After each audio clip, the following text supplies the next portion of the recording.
Bonjour, c'est PistonKirk. Nous avions terminé la précédente vidéo sur les moyens d'augmenter les performances d'une Boxer 986.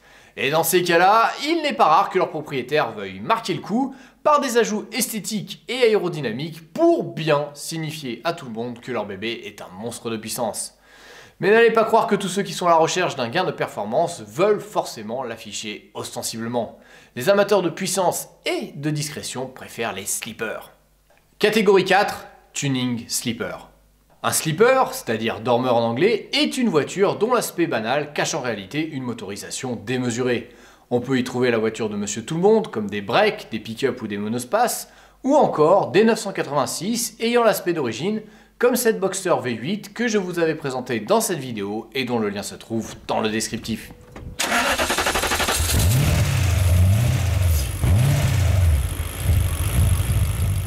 Dans la même veine, il y a aussi cette Boxster équipée d'un moteur 3,4 litres de 996 développant 300 chevaux. Une personne avertie qui connaît bien le modèle remarquera tout de même quelques petits indices qui trahissent que cette 986 n'est pas tout à fait normale. Il y a tout d'abord le pare-choc avant qui est celui d'une 996, mais il ne faut pas croire que c'est pour frimer. Ce pare-choc a été installé pour avoir une entrée d'air centrale afin de pouvoir ajouter un radiateur de plus au milieu et ainsi renforcer le refroidissement qui serait insuffisant sans cet ajout. Bien sûr, on pourrait se dire qu'il aurait pu utiliser le pare-choc d'une Boxster S qui lui aussi a une entrée d'air centrale. Sauf qu'à l'époque où la transformation a été faite, la S n'existait pas encore. On peut aussi remarquer que les étriers de frein sont rouges, alors que normalement sur un modèle de 98 ils sont censés être noirs. Mais n'allez pas imaginer que c'est juste une couche de peinture. Le système de freinage a été considérablement amélioré en retirant les étriers et le disque d'origine pour mettre à la place ce tiré d'une 993 RS. En jetant un coup d'œil dans l'habitacle, on remarquera que la boîte 5 a été remplacée par une boîte 6. Et si on se glisse sous la voiture, on découvre un échappement inox et un différentiel à glissement limité qui était absent de ce modèle à l'origine. Le moteur de la 996 a été reprogrammé pour gagner 20 chevaux de plus et ainsi atteindre 320 chevaux. Selon son propriétaire, en termes de rapport poids-puissance, cette Boxster rivalise avec une 997S tout en ayant une meilleure répartition des masses. Une voiture sage en apparence qui cache bien son jeu, la définition même du slipper. Parmi ceux qui sont en quête de performance, il y a une catégorie de personnes qui ne cherchent ni à être voyants ni à être discrets.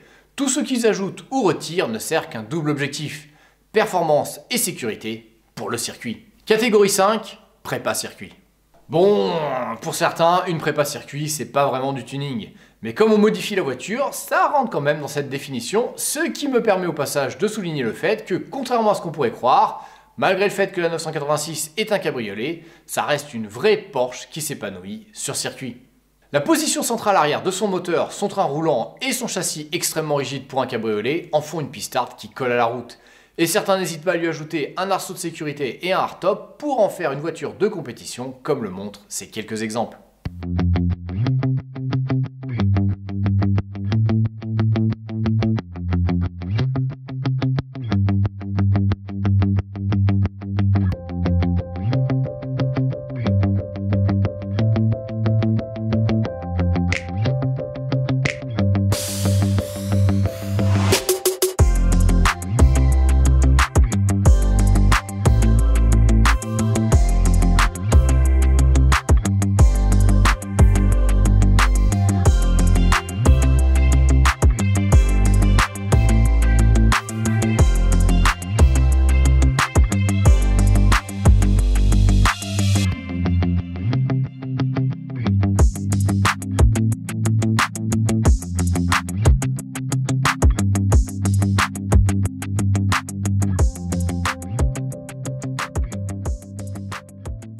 Curieusement, malgré le fait que ces Boxsters sont lourdement transformés, les puristes tolèrent assez bien ce genre de conversion, contrairement à la catégorie suivante qui est loin de faire l'unanimité.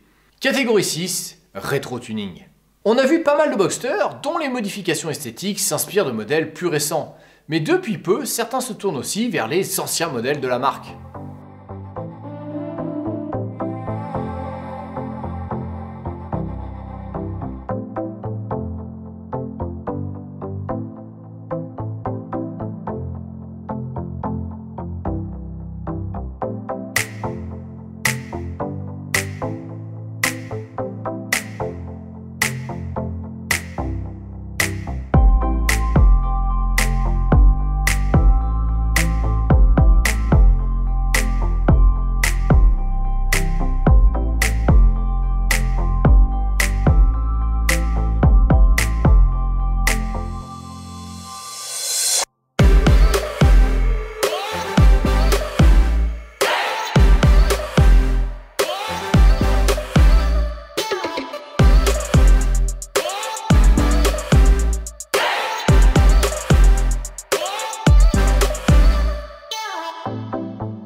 Le rétro-tuning n'est pas le seul à être décrié, le suivant souffre aussi de pas mal d'incompréhension. Catégorie 7, Tuning Stance. A l'origine, baisser la hauteur de la voiture de quelques millimètres avait pour but de diminuer la hauteur du centre de gravité et d'améliorer ainsi l'adhérence en sacrifiant un peu de confort. Mais certains ont poussé le concept à l'extrême, abaissant tellement la voiture que la tenue de route en pâtit. Ce lowering rend parfois les voitures inconduisibles au quotidien, car elles deviennent inaptes à franchir un simple ralentisseur, monter sur un trottoir ou encore accéder à une rampe de parking. C'est pourquoi certains installent un système de suspension pneumatique pour pouvoir à tout moment en régler la hauteur. Mais le stance ne se limite pas à baisser la hauteur de la voiture, c'est une combinaison de plusieurs styles de tuning, comme le carrossage négatif, l'ajout de jantes démesurément larges déportées sur l'extérieur, sur lesquelles on va greffer des pneus étroits que l'on va étirer au-delà des spécifications du manufacturier. Du coup, pour que ça passe, il faut élargir les ailes ou alors mettre un carrossage négatif extrême, quitte à rouler sur une toute petite partie de la bande de roulement du pneu. On trouve surtout ce genre d'excès au Japon, en particulier chez les Bosozoku. Mais en réalité, peu de Boxster 986 sont modifiés de la sorte. Cela dit, ça ne veut pas dire que ce modèle n'est pas soumis à une panoplie très variée de transformations.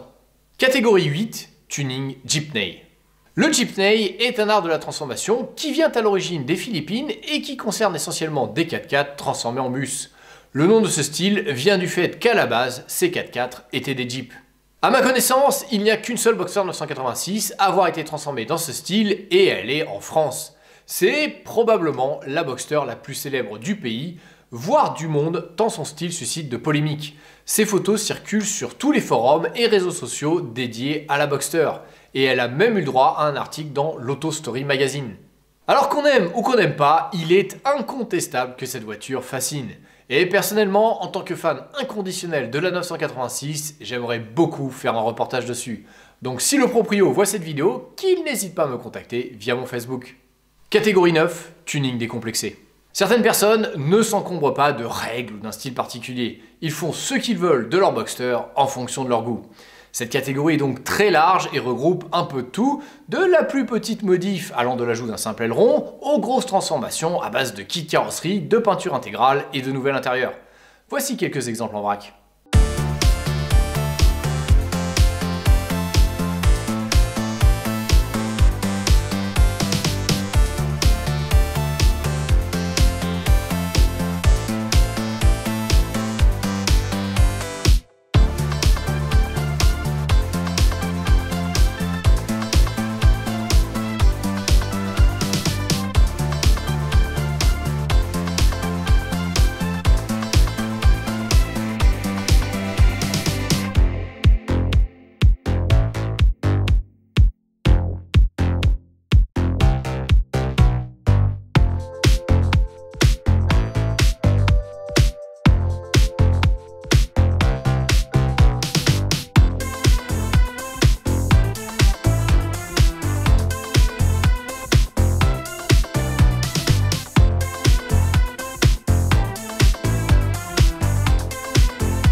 Catégorie 10, tuning croisement.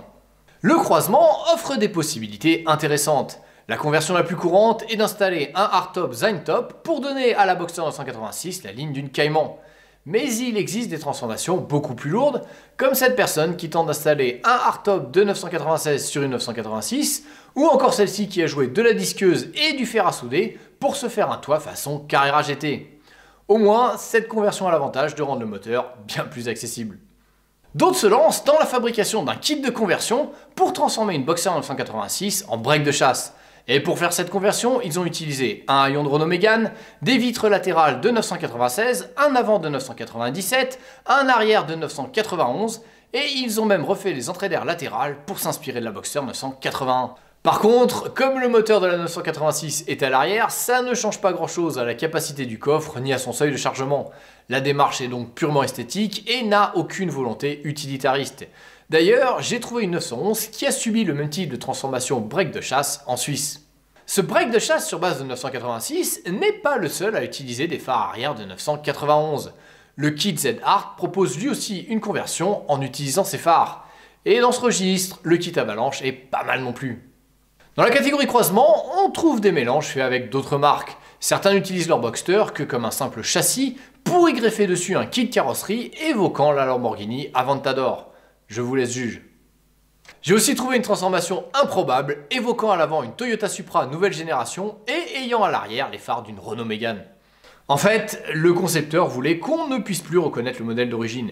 Et on peut dire que sur ce point précis, c'est réussi. Seuls les panneaux de port trahissent encore l'origine de la voiture.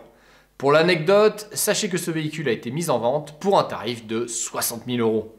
Alors, même s'il est incontestable que ce modèle est original, pour ce tarif, on peut se payer une sportive neuve avec un châssis et un moteur un peu plus performant que le 2,5 litres de 204 chevaux qui équipe cette voiture. Certains se lancent dans des greffes séduisantes en collant une vraie carrosserie de coccinelle sur une Boxster 986. Et il faut savoir qu'en fonction du choix du modèle de départ, cette transformation peut virer au fiasco. Comme par exemple lorsque le youtubeur Nathan's Garage a tenté l'expérience en utilisant une BMW Z3 comme base pour la greffe. Alors, même si j'adore ce youtubeur et son projet un peu fou, il ne faut pas non plus se voiler la face. Le résultat est bancal. À cause de la position du volant, le siège conducteur se retrouve au milieu de l'habitacle, il a donc dû virer les sièges arrière et doit jouer les contorsionnistes pour rentrer. L'autre conséquence, c'est que le montant est maintenant au niveau du visage, ce qui gêne la visibilité latérale. On notera qu'il a aussi été obligé de virer les essuie-glaces car le moteur d'essuie-glace ne passait plus. Et pour couronner le tout, beaucoup de pièces moteurs comme le Mastervac ne peuvent plus être remplacées car elles sont tout simplement devenues inaccessibles, sauf en découpant la carrosserie. En revanche, quand on utilise une 986 comme base de départ, la fusion fonctionne très bien. Car même si on perd les places arrière à cause du moteur central, les coffres avant et arrière sont préservés et comme on ne touche pas au compartiment moteur, l'accès pour la maintenance est toujours possible par l'avant, le haut ou encore en retirant le moteur par le bas pour le réparer ou le remplacer. Perso, je trouve le résultat super classe et tout à fait cohérent sur le plan historique. Car il ne faut pas oublier que la première Porsche était faite sur une base de Cox dont on avait changé la carrosserie. Alors pourquoi ne pas rendre l'appareil en offrant à une carrosserie de Cox un châssis et un moteur Porsche?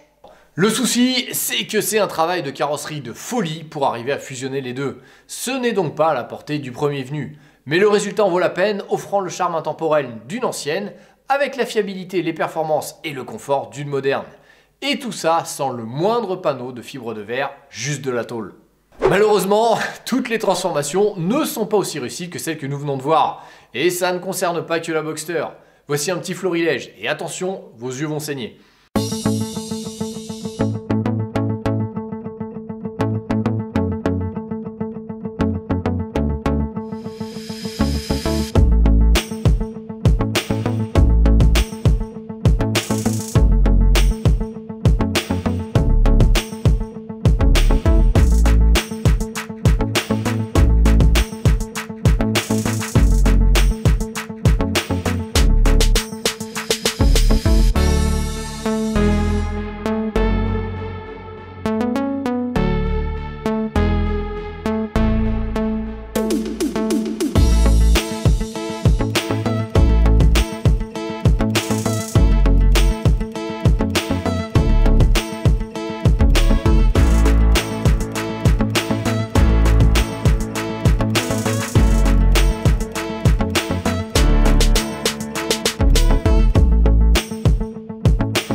Catégorie 11, tuning Mad Max. Certains d'entre vous connaissent peut-être le style Rat Rod, qui consiste à créer des véhicules au design brutal, le plus souvent avec de la tôle rouillée. Mais c'est un style intéressant, bien plus subtil et complexe à concevoir que ce que l'on peut imaginer de prime abord. Et je vous recommande chaudement de regarder l'émission Las Vegas Mécano, dans laquelle le garage Velderup conçoit des Rat Rod. Ça vous donnera une petite idée de ce style qui gagne à être connu. Cela dit, les deux Boxsters que je vais vous présenter ne sont pas dans le style Rat Rod, mais bien dans le style Mad Max, car elles ont été conçues pour lutter. La première arbore un pare-choc à éperon ainsi qu'un fusil d'assaut côté passager. Il s'agit d'une Boxster de 2000 conçue pour participer à la course des 24 heures off Le Mans, où les véhicules les plus déjantés participent. Elle est équipée d'un moteur tiré d'une Porsche 996 développant 300 chevaux, quant à la mitraillette, il s'agit d'un calibre 50. Mais rassurez-vous, cette arme à feu est juste là pour la frime, pour intimider les adversaires et non pour servir réellement. La seconde Boxster style Mad Max que je vais vous présenter a un design encore plus trash. Ses concepteurs ont transformé cette malheureuse Boxster de 2003 en un monstre de combat blindé pour participer à l'épisode 3 de la saison 1 de l'émission Carnage. Rien que le nom en dit long. Pour être honnête, je trouve que prendre comme base de départ un roadster à propulsion pour affronter des 4x4 blindés dans un combat de Destruction Derby n'est pas un choix très judicieux. Surtout si on considère le fait que la tête du pilote du Boxster est exactement à la hauteur du pare-choc de ses adversaires. Faut vraiment avoir des tendances suicidaires refoulées pour utiliser cette bagnole dans une telle compétition. C'est donc sans surprise que la Boxster s'est fait éliminer dès son premier combat, d'une manière aussi brutale que peu élégante. Une issue tellement prévisible que c'en était presque décevant. Mais bon, au moins, c'était divertissant quoi. Voilà, c'est terminé pour aujourd'hui. Bien entendu, le tuning est un univers tellement vaste et varié que cette vidéo n'a pas prétention à être exhaustive. Donc inutile de vous exciter dans les commentaires, je sais bien qu'il y a une grosse part de subjectivité dans mes propos et ce classement. Mais au moins, cette vidéo vous aura donné un aperçu assez large des différentes modifications que l'on peut faire à une 986. Et qui sait, ça vous inspirera peut-être. Ou pas. Allez, à la prochaine.